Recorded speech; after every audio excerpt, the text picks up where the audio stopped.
Hello, and welcome back to another edition of Rock M Radio. Today, we have a special women's basketball season wrap-up edition. I'm Quentin Corpuel, joined by two other people that have followed the women's team pretty closely throughout the season. Dylan Heinrich, Rock M rookie, and Abigail Klapatauskas, Rock M rookies, sophomore.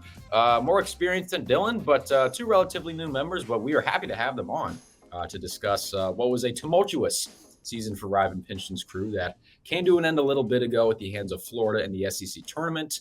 A lot of uncertainty lays ahead, but first, Dylan, Abigail, today's been a pretty good day for me, at least. We get a bracket in a little bit for the men's and the women's side.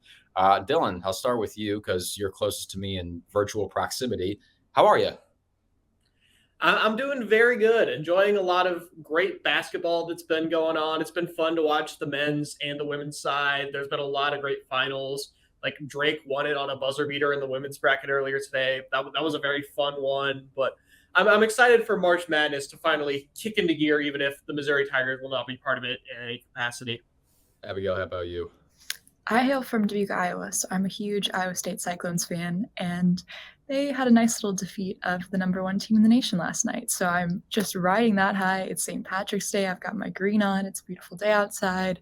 It's a great day to have a good day. I'll thank you for reminding me that it is St. Patrick's Day. I don't fall under that religion, but I don't want any of my roommates pinching me later. So I will break my personal constitution of not wearing a team that lost today. I'm going to put on my Miami hat right now to avert being pinched, even though they got blown out by North Carolina today. They won the first two games, so I'm okay making a temporary amendment. But we are not here to talk about Miami. We are here to talk about Missouri women's basketball, finishing the season again, like most teams do, with a loss again at the hands of Florida in the SEC tournament, in what was a pretty close game, but exactly like the Missouri men's basketball team did against Georgia. The women's team, they died how they lived. They beat Florida they beat Florida in three quarters, first, second, and fourth, and got outscored 29-10 in the third quarter, which ended up being the difference. So I guess when we look at the entire season now that the dust has settled, Abigail, I'll start with you this time. I want to start off on a positive note because I feel like our negatives are going to be a lot longer than our positives. So I do want to make some time to start with the good.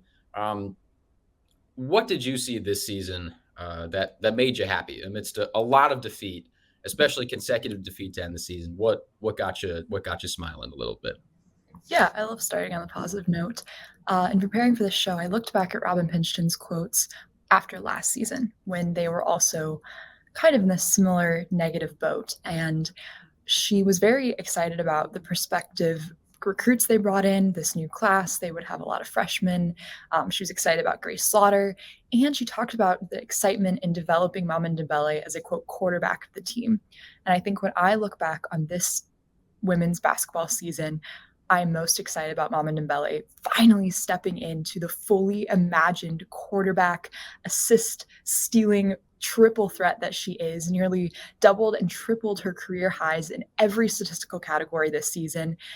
On and off the court, just embodied the confidence that we've seen glimpses of throughout. But if I could name one player who culminated just tiger stripe excitement this season, that was Mama Dembele. And as a personal fan of hers, both on and off the court, she's a scholar athlete, 4.0, can speak 4 languages. I mean, she's just brilliant. And it was really, really cool and impressive to see her have the season that she has deserved for so long.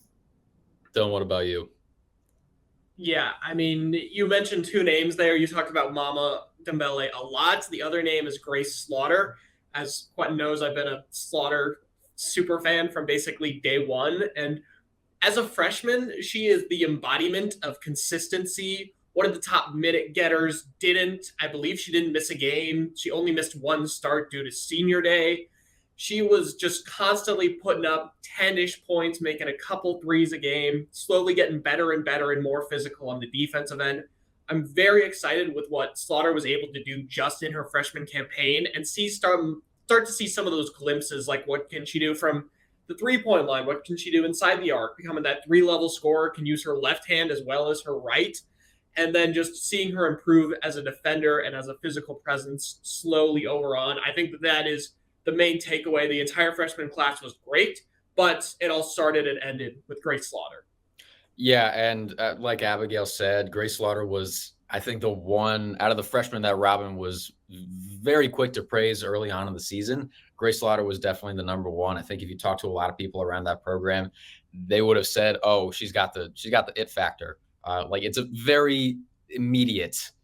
It's very easy to tell that she is going to be great with just a little bit more time.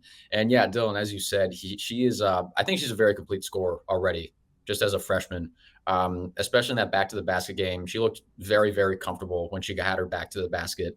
And she's a 3-level scorer. I think her shot creation still needs a little bit of work, but that's a relative nitpick. She's not a creator like an Ashton Judd, for example, who I do want to shout out a little bit in terms of positives because there are a lot of negatives I could say, but at the same time, she was asked to step into much bigger shoes.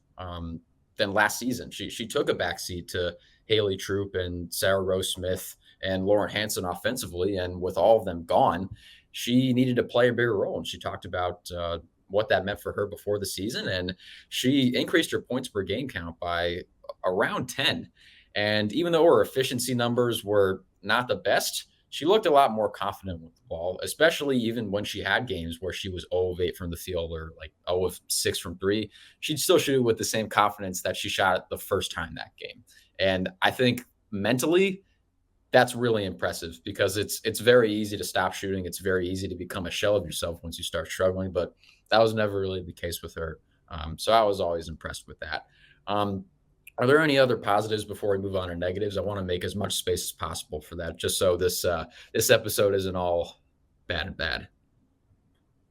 I mean, we talked about it a little bit, but just the shot making on this team overall was quite incredible. The offense was never really super stagnant in a lot of places. Yes, there were games they struggled sometimes, but you felt they were always moving. They were always getting shot creations. It feels hard to talk about positives and not at least mention Haley Frank's name once. While she didn't shoot the same efficiency she has in previous years, like Ashton Judd, still was a threat from all 3 levels behind the 3-point line. Someone like an Abby Schreck, who for most of the season was shooting nearly 50% from the 3-point line, is ridiculous. This team's ability to make shots and put pressure on the opponent to keep scoring and to keep up with that effort that allowed, again, the Arkansas game away, they weren't able to pull out the win, but you look at that shot creation, that's why they were able to overcome the deficit and almost nearly win that tough game in a tough road environment. So I would say the offense, and especially the 3-point shooting, is another huge positive for the Tigers. Abigail, you got anything else? Yeah, observationally, just to piggyback off of Dylan, there was so much more motion in this offense than last season. They had their fair share of scoring droughts. Don't get me wrong. Those third quarters, it was like, oh my goodness, could we get a layup to fall through the net? But it wasn't for lack of ball movement, and their 5-out spread and a little bit of pick and roll action seemed to work more effectively this season than last. And I think to Dylan's point, a lot of that was Abby Schreck, was Abby Fight. They had some more forces that could work kind of perimeter and extended block to get some action both in and outside the lane. And that took a little bit of pressure off of Haley Frank, which I think reflected in her stats, but also was a good thing because she had some people elsewhere on the court who could help pick up the slack. Now, when that motion stopped, so too did the shots stop falling. And that is where a lot of their issues started and ended. But it was just a more fun team, in my opinion, to watch because there were more opportunities where you were holding your breath like, oh, maybe, no. But I'd rather have that moment than just nothing happening on the offensive side of the court. Yeah, Dylan, I think you both brought up great points about the scoring burden being taken off of Haley Frank this season. And Dylan, you mentioned how it took us 10 minutes to mention Haley Frank. I actually do think that's a compliment to how she wasn't the entire offense, how it wasn't, please hit me, Frank, do something. There's 5 seconds left of the shot clock. That wasn't really ever the case this year. They had multiple different options who could create their own shot. And I think that's welcome at any level of basketball. It makes a team much harder to defend when you don't know who's going to take the last shot. Obviously, Haley Frank was always a prime candidate to do that. And a lot of late clock situations, she did get the ball. But at the same time, it wasn't a guarantee. Like over on the men's side, I'll become a homer for a second. Like watching Maryland basketball, you kind of knew Jameer Young was going to be the person to take the shot all the time. And for as good as Maryland's defense was this season, big reason why they really stunk on offense, it was because it was Jameer Young, and that was kind of it. And going back over the women's side, that was not the case with Mizzou. And I think that helped them a lot offensively, especially as they struggled on defense for a lot of the season, which leads nicely or not nicely, however you want to think about it, to what went wrong and why Mizzou had the kind of season that they had. I'll give you two ample time to talk because there is probably a lot, unfortunately. So, Dylan, I'll start with you first. When I asked the question, what went wrong, what is the first thing that popped into your head? The first thing that popped into my head is it's the rebounding battle. Like, this Missouri team, they could not grab a rebound. They could not box out. It felt like a lot of it was just when they were hucking up shots, they weren't able to get to the offensive glass all that much. And then on the defensive end, you didn't see a lot of boxing out. It was just kind of standing around, hoping the ball falls into your hands, which didn't happen a lot of the time. A lot of the opponent's points came from grabbing the rebound and working in transition, or getting those rebounds on the offensive glass and being able to go back up with those second chance opportunities, drawing either fouls or easy layups and that sort of thing. And so I think definitely the injury to Angelique Gullah-Kulundi early in the season hurt Missouri's rebounding a lot. I think Ashton Judd made some great strides in her defensive rebounding ability. But I think overall, when you look at this team, both the size wasn't there overall. Oftentimes, Haley Frank was the biggest person on the floor, or tallest, and then Hannah Linthicum was also either one of the tallest players on the floor, but neither of them were really the great rebounding forces you would expect from kind of a 4 or a 5 in the basketball position. And then on the other side, some of it just boils down to effort. I don't feel like they were really putting in the effort on the rebounding end to be able to justify all those transition points. And it definitely feels like they were kind of tiring themselves out on the offensive end. And that translated especially to the rebounding game and not being able to give 110% on that side. I won't speak to the effort. I think that's a really hard thing to measure. And I think it's something that is probably not proven by their success in the fourth quarter. I think if they truly had just given up and weren't putting the effort in, you wouldn't see a lot of those fourth quarter comebacks. They tied or outscored their opponents in that 12-game losing streak toward the end of the season in half of those games in the fourth quarter. But obviously the turnovers, 16 a game, worse than the conference. Offensive boards, 8 a game, only 8 a game, worse than the conference as well. And yet I had a really hard time diagnosing the true weakness of this team, because while they were turning over the ball at 16-ish a game, and a lot of those were unforced errors off sloppy passes, weird inbounding plays, why are we dribbling down the baseline, all the kinds of weird things, I was looking at their scoring and I'm like, but their scoring should have brought them back up. Like, there were still opportunities toward the end of those fourth quarters to overcome those deficits. They're second in the conference in three-point shooting percentage at 35%. They lead the conference in free throw accuracy. That has been a titan of their brand for the past 10 years. Shooting 44% for the field, that's good from fourth in best in conference. I'm like, what is going wrong that even despite these 16 turnovers, they're still putting themselves in opportunities in the fourth quarter where they can win games? Why aren't they winning more games? And what I came down to after looking at a lot of numbers and watching a lot of games as both a fan and a journalist, they don't put up that many shots. They only average about 58 shot attempts per game, which, to put in perspective, is not only the lowest amongst the teams in the SEC, it's also good for the bottom third of every single team in the Power Six conferences. And a lot of those, it's good for like the last 2 or 3 teams. Like, they are just really, really low across the league in shot attempts. And a lot of that, to Dylan's point, is no second chance points off offensive boards. Now, whether that's a height disadvantage, whether that's a spread offense structure that doesn't crowd the paint, so they're all back at the perimeter just kind of watching the shot clank off the rim, I don't know. But if you're not even putting up enough shots, it doesn't really matter that you're shooting at a 35% clip from behind the arc if you're not getting the opportunity to put that up a second and a third time. And if you're not putting up enough shots, you certainly don't have enough opportunities to remake for a lot of your mistakes at the turnover deficit. So that wasn't something I necessarily noticed during the games, but looking back, I'm like, actually, that makes a lot of sense because there would be a lot of times where they're taking pass. You're getting down to 1 second left in the shot clock. They've only had one attempt. And then that was a long wasted offensive possession with nothing to come away from it, which helps kind of exacerbate those scoring droughts. And I think that was the most noticeable at the end of, I believe it was the Kentucky game, when they took what felt like 2 years to set something up and they didn't get it. And then they waited on the defensive end and then they didn't get the rebound. And then when they didn't get the rebound, there were only a few seconds left. And they didn't give themselves enough opportunities, whether that was actually shooting the ball or if they missed getting another opportunity after that. And I think that's a great point.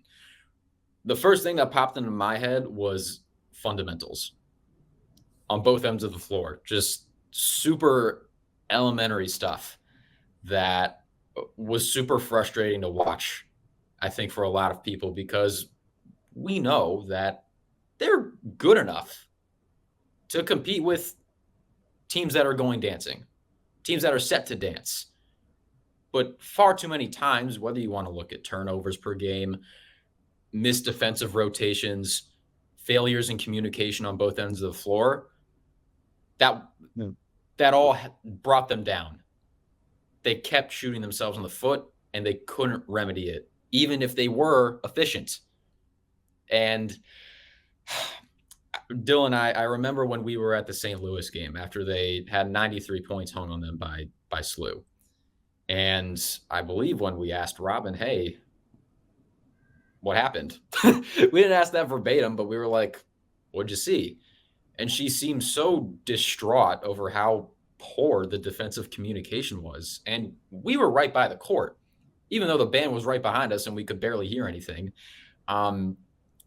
We could see and we could hear failures in communication, especially on the defensive end.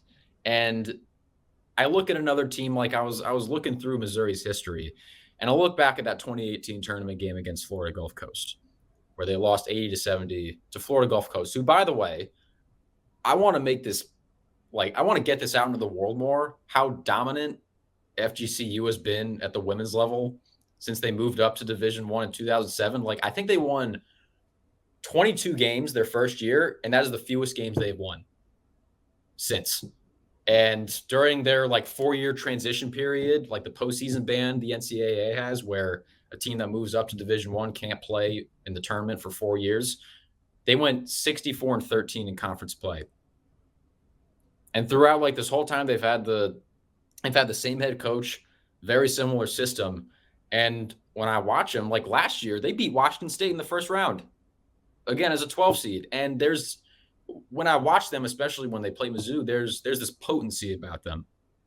There's a sort of connectivity about them that I think has allowed them to dominate the ASUN and dominate mid-major basketball since we were in preschool. At that point, when you have so much personnel turnover, people are going in and out in college all the time, and you're still having similar results, that's a compliment to the structure and the system. And when you look at Robin Pingeton's tenure, and we can get to this a little bit later, it's kind of been the same stuff. Even though there have been a ton of talented players in the program, you look at turnover numbers, because that was the biggest point of contention. I can't remember if it was statistically better than last year, but it still wasn't great. Before Robin got to Missouri, out of all the Division I teams, Missouri averaged, I think they were around 80th in fewest turnovers per game, which is not bad. Under Robin Pingeton, that number has shot up into the over 200s. And turnovers are the main reason they have lost a lot of games. It was the same case this season.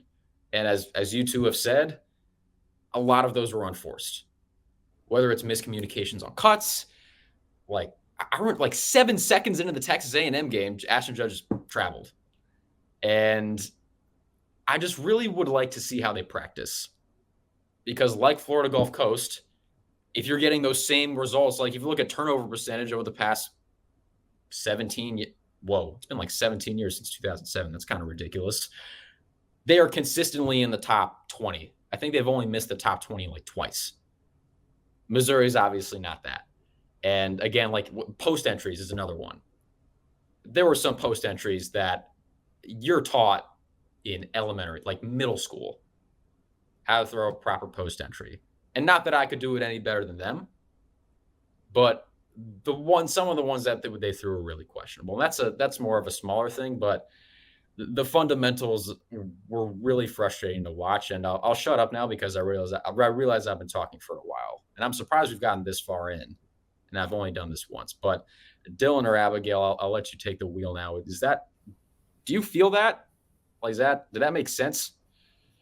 I mean, yeah, Okay. echo everything you just said. I think what is most frustrating to me is sitting in those press conferences and constantly hearing Coach Pingeton reference their practices and say, well, we're not struggling with this in practice. It's like, I too would love to be a fly on the wall in the practice gyms. What is happening on the practice court that's somehow not translating? And I say that kind of tongue in cheek, but I mean, genuinely, I think to take your fundamentals argument one step further, it's translating the fundamentals to a fast-paced SEC court environment, because clearly they're not struggling with turnovers or box outs when they're playing themselves and playing their practice squad, or it would be ringing more alarm bells in Pingeton's mind. I believe her in that. I believe that is making her distraught because she can't understand why it isn't translating. And I think that's where the coaching is coming in. Why is it that Ashton Judd, one of your strongest ball handlers, is turning the ball over and traveling, and the weird double dribble, they catch the ball and the travels and they're like stutter steps, like just all those little weird fluky things? I think it's a sacrifice of the pace of play that's catching them all off guard across the board. So how can you replicate the like fast-paced pressure environment that I think is startling them or throwing them off, or I don't know what is going on, but there's some type of loss in translation that's happening between the practice court and the real court. And yeah, to your point, it's been struggling all along, because I was 12 in like 2015, 2016, like the Sophie Cunningham era. And I was looking back and like, well, surely they weren't struggling with them. Oh no, they were. They just had the scoring proficiency to kind of balance that out. So what is going on in the coaching preparation or the pregame conversations or the adjustments at the locker room at halftime that's not allowing them to like calm? I think composure is a characteristic they've been lacking in the last several seasons. And they're sacrificing common sense for the sake of efficiency and speed of play, which is going to help you get out of some scoring droughts. Certainly, you can fire off a lot of three-pointers very quickly. Abby Feit did that well. Abby Schreck did that well, both in their first season at Missouri this season. But also, it's going to lend itself to a lot of these silly mistakes that are going to continue to shoot yourselves in the foot. It's just very, very frustrating on that accord.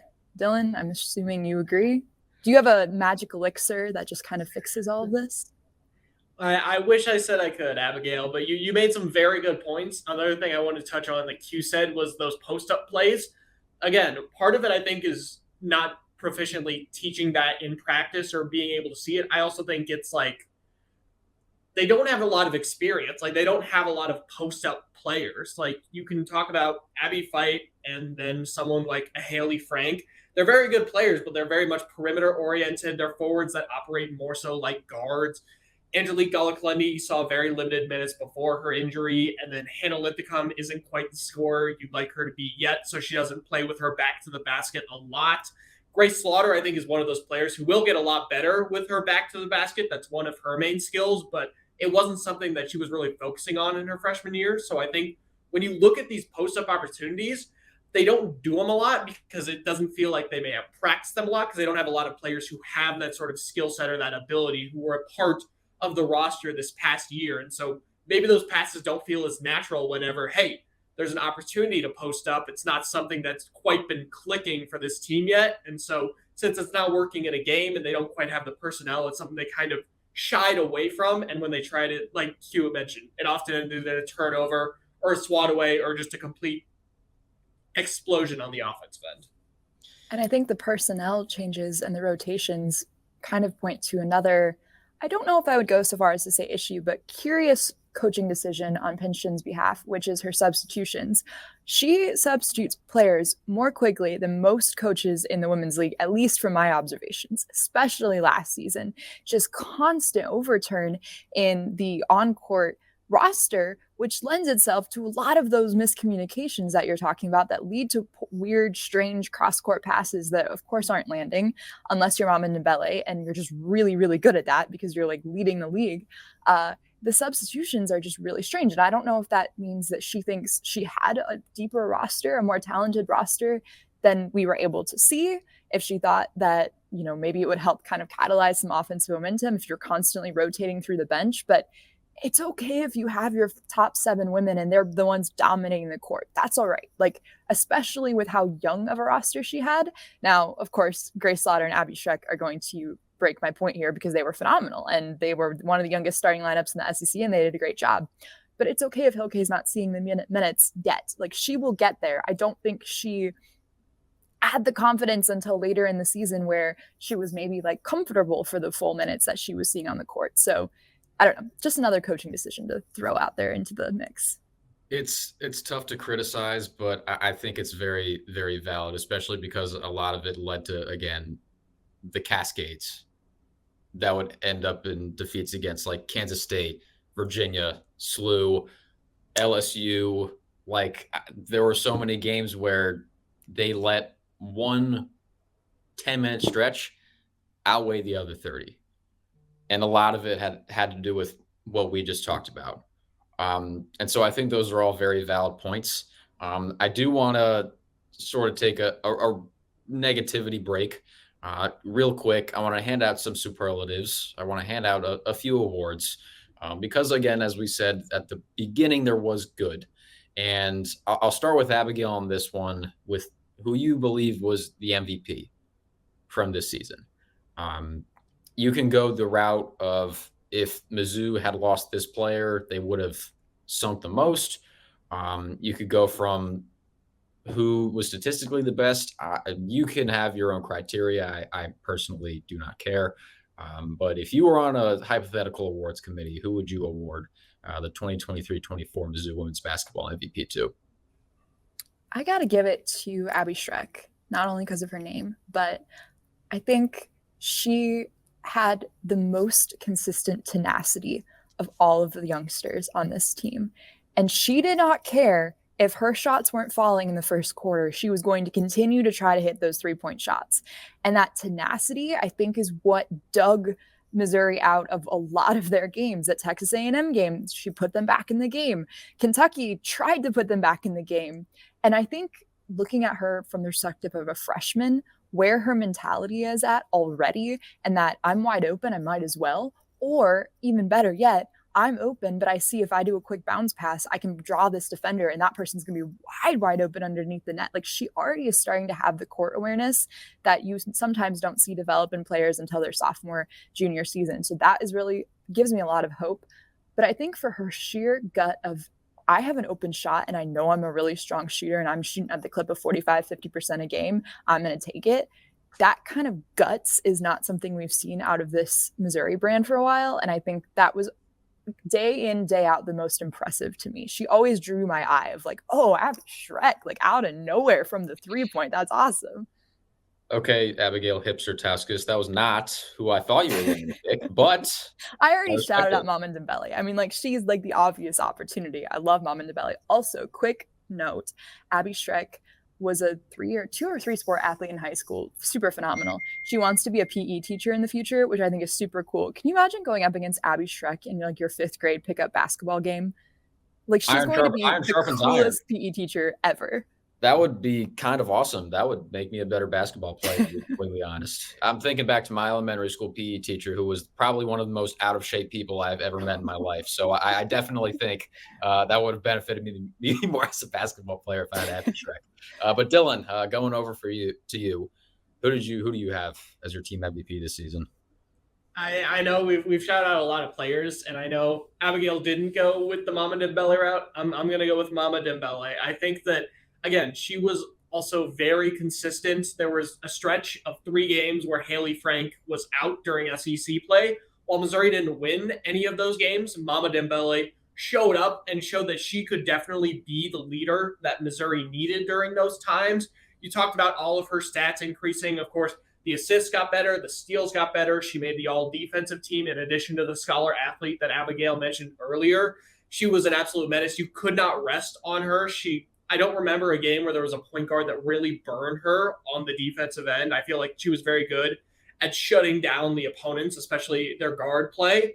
But her scoring was also a pleasant surprise. Like, she didn't shoot the best clip from the three, but she wasn't afraid. And she shot quite well compared to where she has in previous years and was always keeping teams honest. And when you look back to the game that sticks out in my mind, is I was there, the Illinois game, where they go in against a Power 6 team on the road and are able to get the win. That all came from Mama Dembele's scoring and her ability to get to the basket, which was her career high. I want to say it was either 20 or 21. So Mama Dembele, I think, single-handedly helped win a couple games for Missouri. And like you said, take that scoring load off of Haley Frank, do some mentoring and teaching to someone like an Abby Schreck, and just being able to put Missouri in the best possible options and set up a lot of those open threes that they were able to nail that gave them one of the best three-point percentages in the SEC. I will also cast my vote for Mama Dembele. So, Abigail, you have been democracied. You have officially been democracied. Dylan, you know me. I feel like I try to model my game after Mama Dembele on the defensive end. You have ref now enough basketball games to, I think, get a good feel for how I play. I'm willing to pick up someone full court, and I was continuously throughout the season inspired by Mama's efforts on the defensive end in a similar and way better vein, like a way better vein. And I don't know, I really like those types of players, especially a point of attack, strong perimeter defender that looks like absolute hell to go up against. Like, if I were being guarded by Mama Dembele, I would not have a good time at all. If I were an opposing ball handler, even at a divisional level, she just never left. She was always there, which I always appreciated, even if it was picking a person up 94 feet. So, and when the likes of like Christy Curry and Coach Mike Neighbors are complimenting you, you know you're doing something well. Like, the biggest compliment is in those post-game press conferences when they're taking time to shout out the player of the opposing team, saying like, wow, she was the one that we had scouting reports out for. Like, we don't know how to defend her. That must be like so uplifting for Mama to hear. And also, oh yeah, no, go ahead. Oh, go ahead. Sorry. I was just gonna say, when you're trying to scheme for an individual player, that's when you know you're pretty legit. And it also raises questions about how Missouri's offensive scheme is developed, but that's okay. But also, like, I don't think we give enough credit to these international transfer students for the sheer energy and devotion it takes to like acclimating to a brand new country. Like, not only did she play 4 really complete, impressive seasons at the University of Missouri, she was also acclimating to an entire new culture, a new country, learning an American pace of basketball play, which is very, very different from European ball. Learning how to speak English, she spoke very candidly about how, yes, she learned English, but like learning how to adapt that in a team environment and like American English basketball lingo. Those are all like soft skills that they take time to develop. And I think just the prestige and like admiration I have for her off the court on that development and how that has kind of bolstered her confidence heading into senior year. Like, she's more vocal in press conferences now than she ever has been. Like, that's super cool, just as her as a person too. And I'm the Mama Dembele fan club leader, Dembele fan club leader. So if anyone would like to join, applications are now open. Just so we're already in, right? Just making sure we're checking. Okay, cool. Good to know. Dylan, were you going to say one more thing? I mean, I just want to give her a shout out. Like, you mentioned the soft skills. Her leadership is just incredible. I remember I asked her when she put up, I believe it was the first triple-double in over 10 years in Missouri history. It was after one of the SEC losses. And she said, I mean, I don't care. It's a fun stat. But at the end of the day, I want to see my team win. And so, like you mentioned that, she is an amazing player, and she's been able to develop those skills and sort of like learning the American game and learning how to emphasize that in a team environment, like Abigail mentioned. I think that's definitely something that she has thrived in during her final year and really was able to kind of put the team mentality first. And even though she was putting up all these great numbers, these great stats, it never was more than about how can we get the team to win.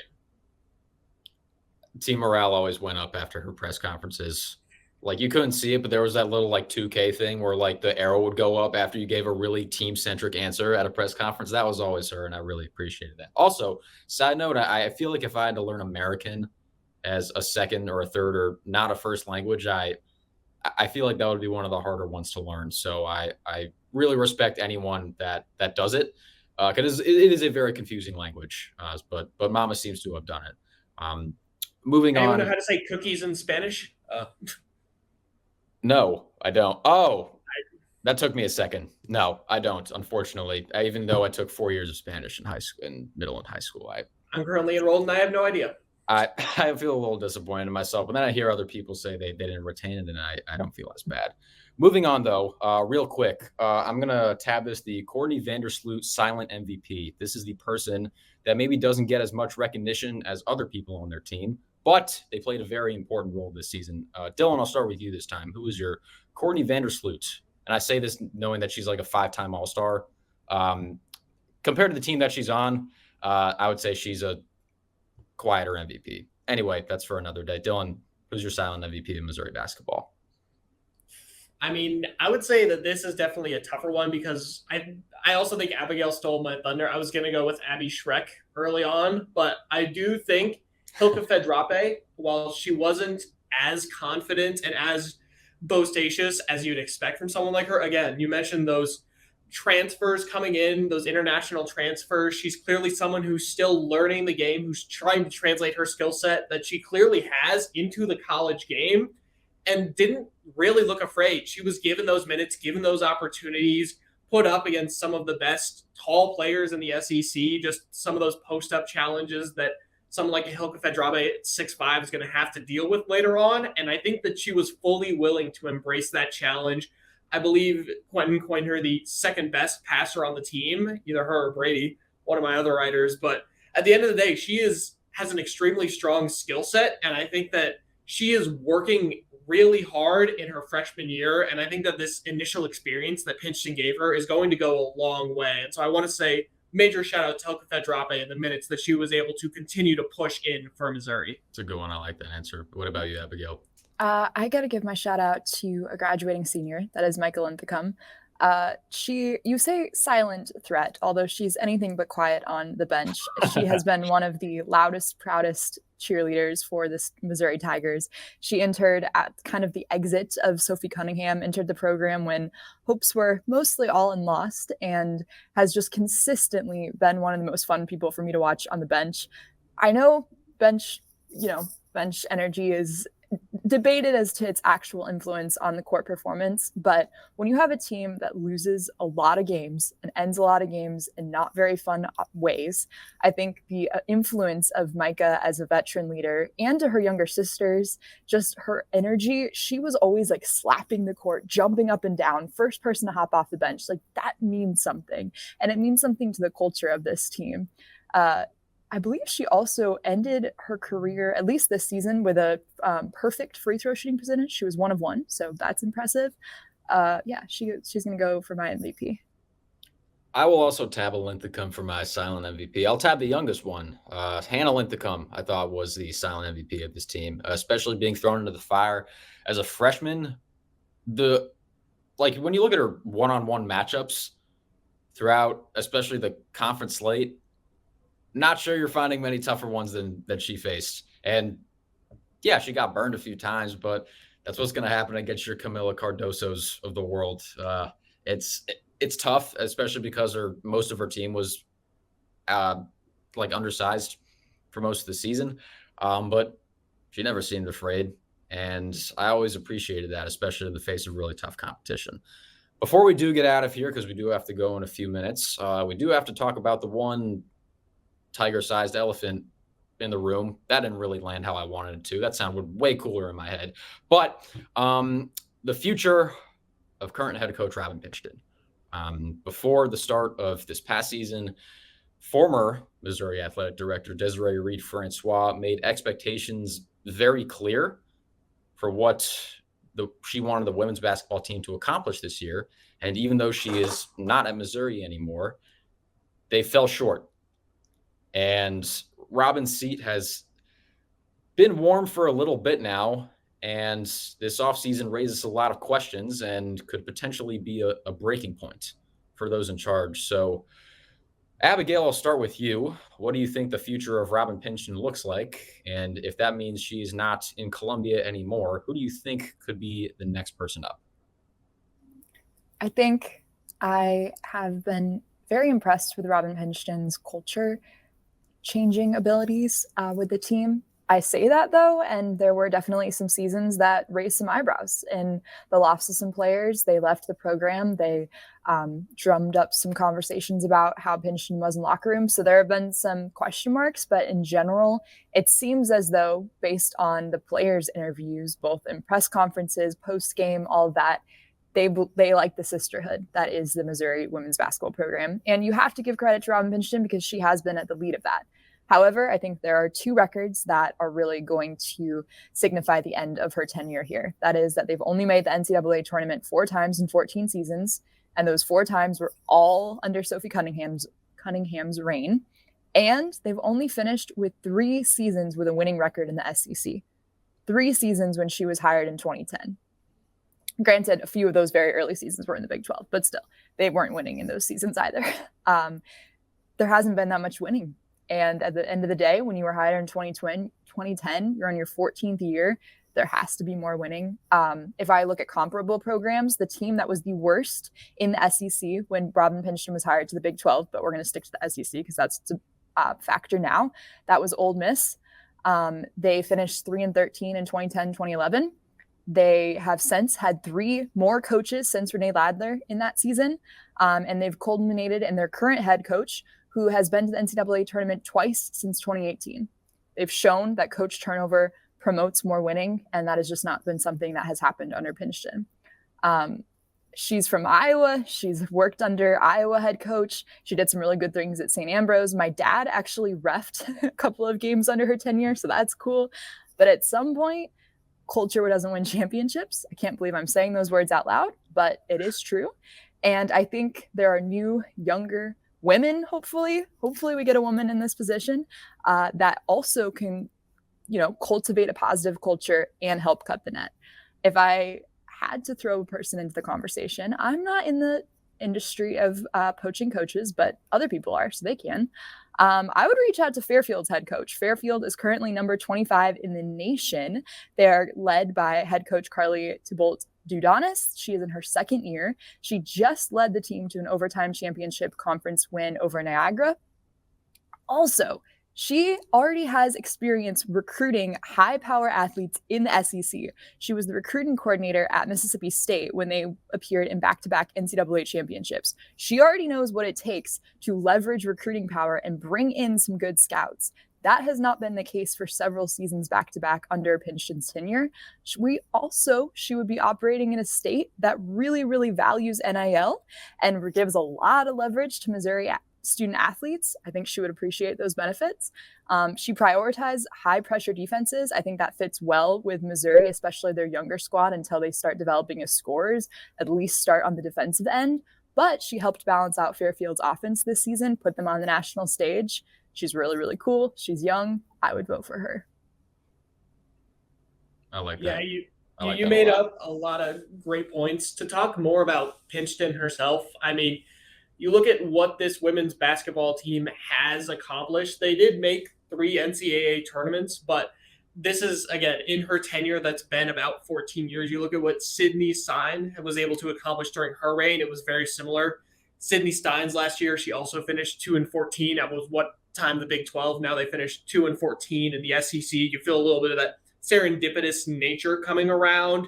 The way you heard Pingeton talking about, Quentin, you can speak to this a lot. She was very reflective in a lot of her answers and was very much in like a final hurrah, in a sense that this, you could feel from her perspective that it was her last year. I think the AD gap makes this a less than certain possibility. And so I do think that if Missouri decides to retain Pingeton for the last year on her contract, I think that's also an interesting talking point because she does have 1 year left. It's not like it's 3 or 4. It's just the singular one. And there's that AD gap. So I think it's far from certain. And I think that there would be a huge chip on her back if Pingeton were to come back as in like that last hurrah type year, prove all the doubters wrong, especially after a lot of talk that people like us have been doing over the years.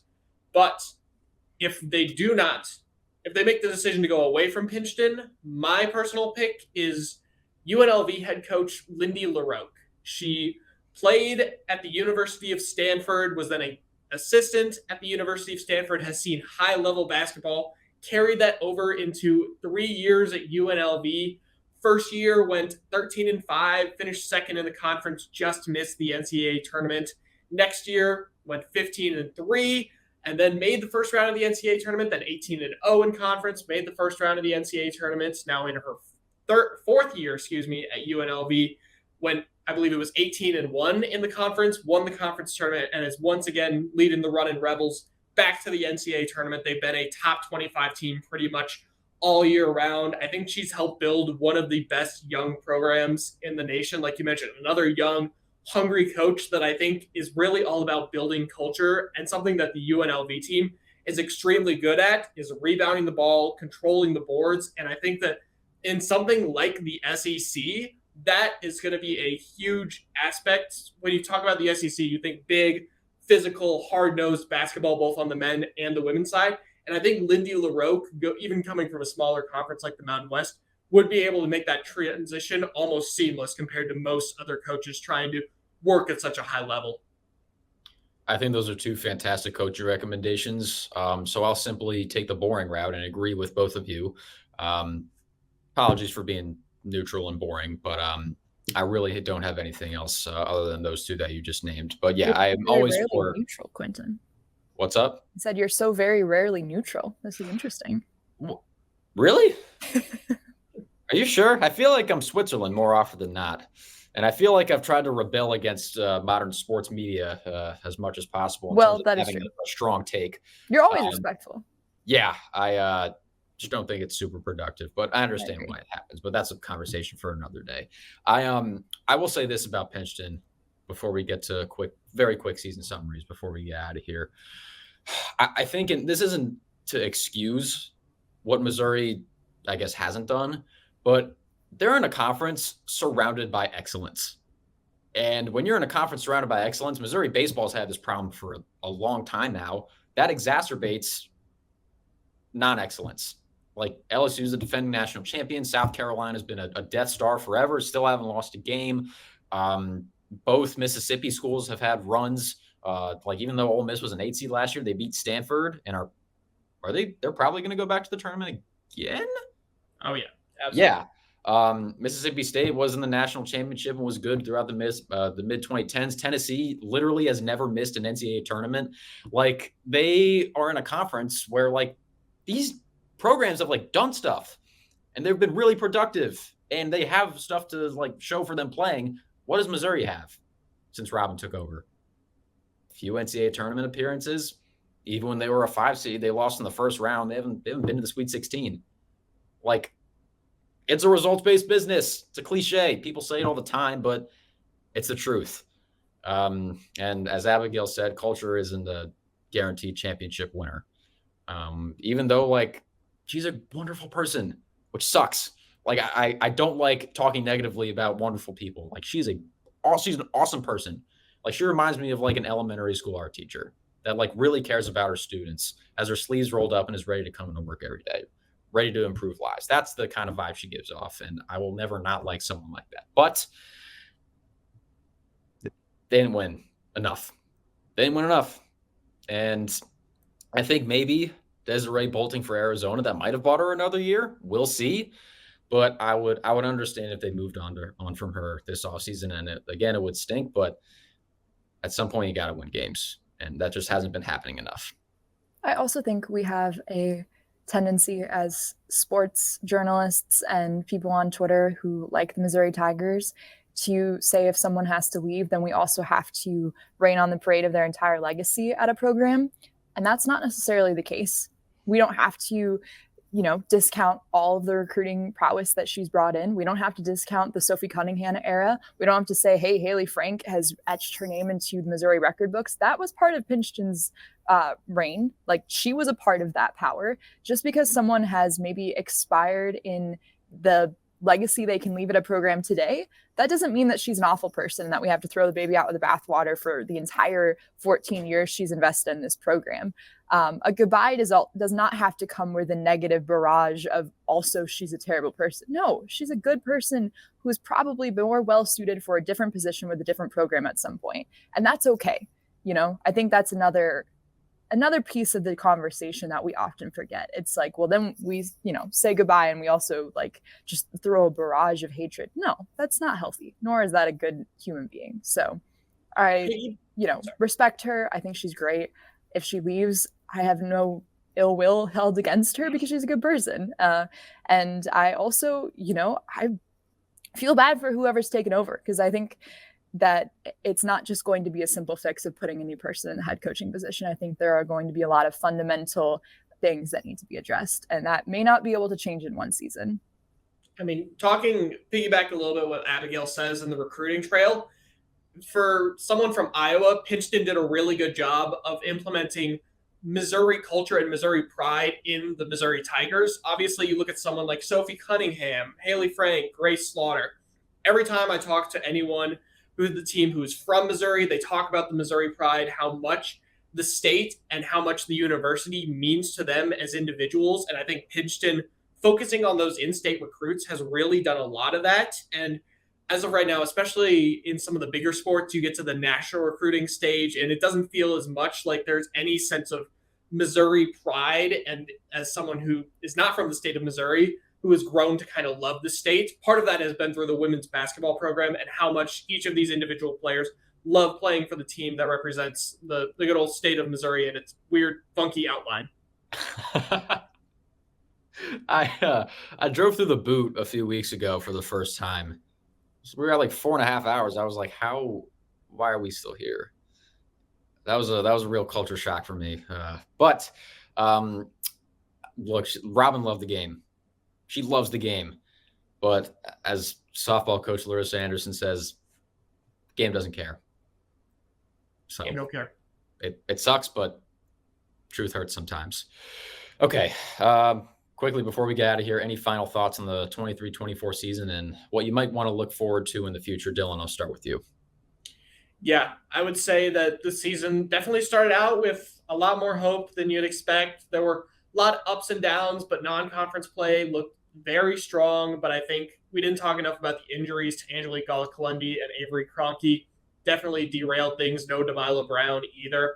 I think that next year's team, once again, is going to look very different. We didn't mention that Mama Dembele obviously is transferred out and is going to be into the portal moving forward. But I think that when you look ahead, that the future is definitely bright for this Missouri team. And it's quite a shame that this year kind of panned out the way that it was. But I think that there is a storm a brewing. It's time for some change in Missouri women's basketball. And for the most part, I think this change is going to be for the good. We got to have the honor of watching a lot of players who are going to earn their name in Missouri record books, who inked their place alongside Morgan I and Jordan Frericks and Sophie Cunningham. And unfortunately, their efforts will be overcast by the shadow of only 2 wins in SEC play, but they should not be forgotten. And also, for only winning 2 or 3 games in SEC play all season, I have to say this season was one of the most fun to watch because they put themselves in opportunity in places where they could win. They didn't usually, but they had the chance, and that made it really, really fun. Those fourth quarters were heartbreaking, and I would rather have my heart broken over and over and over again because there was an opportunity than fall into a 20, 40-point droughts where it's like, oh, they don't stand a chance. I never turned my TV off, and I think that's a season that I can reflect back on fondly because of that. And as far as hope, we have Grace Slaughter, y'all. Grace Slaughter's phenomenal. She's great. We still have the reigning Gatorade Player of the Year from Missouri who committed 4 years ago because she wants to play on this team. We will still have Abby Schreck. We're going to have Gala-Colundi back. Hopefully have Delilah Brown back if that medical waiver goes through. Hopefully you have some recruiting power. I'm not sure. We'll see. I think that may or may not change dependent on this Robin Pingeton discussion. Hopefully they're able to maintain some stability within their roster. But is there hope? Absolutely. I'm a sports fan. There's always hope. If there's not hope, what's the point in sticking around through the offseason? I think you made great points. I do think it's important to recognize how much Haley Frank and Mama Dembele gave to this program, even amidst a lot of losing. I mean, just because there are clouds in the sky doesn't mean you can't see the sun. And I think that's important to apply here. I have no further words than it stinks how this season went, especially because they were this close to greatness, this close. And like the men's team, they just could never get over the hump for a multitude of different reasons. And whether that enacts change at the top or not, I would like to think next season will be better. I would like to think next season that God will be on their side more times than it was this season, because it felt like they were rooting for the opponent more times than not.